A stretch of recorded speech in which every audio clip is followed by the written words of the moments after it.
زندگی تو دکھ جاننے میں لگی، زندگی تو دکھ جاننے میں لگی، ملے جو زخم زخم پہچاننے میں لگی۔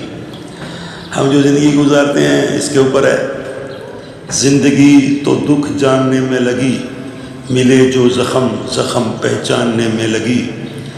جنم زندگی روتے ہوئے قبول کیا، انسان جب پیدا ہوتا ہے تو روتے ہوئے پیدا ہوتا ہے۔ جنم زندگی روتے ہوئے قبول کیا، ڈھونڈنے مسکرانے کے بہانے میں لگی۔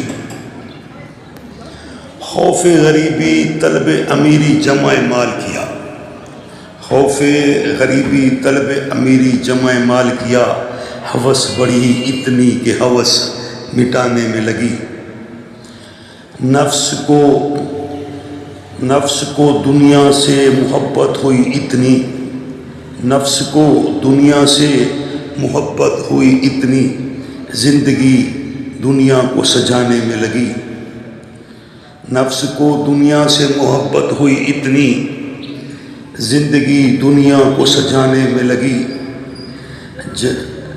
جمع مال ہوا کچھ نام پیدا ہوا، ان کی زندگی گزارنے میں آخر میں انسان کے پاس کچھ مال جمع ہو جاتا ہے۔ جمع مال ہوا کچھ نام پیدا ہوا، جمع پونجی زندگی بچانے میں لگی۔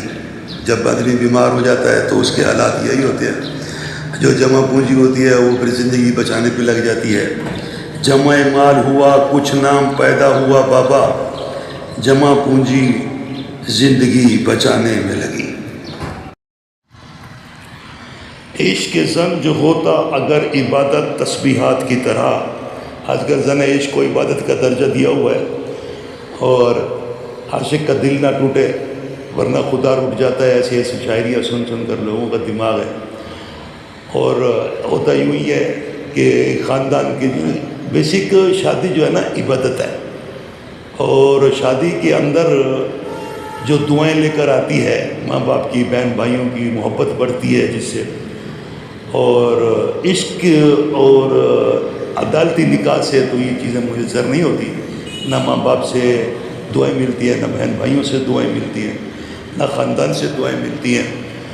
تو ان کے پورے خاندان کا دل توڑ کر ایک عاشق کا دل جوڑ لینا ثواب کا کام کیسے ہو سکتا ہے؟ چلے آپ ٹھیک ہے، تو مطلب پورے خاندان کا دل توڑ کر آنے والی اپنے عاشق کا دل نہیں توڑتی کہ اس کے لیے اس کا دل توڑنے سے اللہ روٹ جائے گا، تو ایسا نہیں ہے۔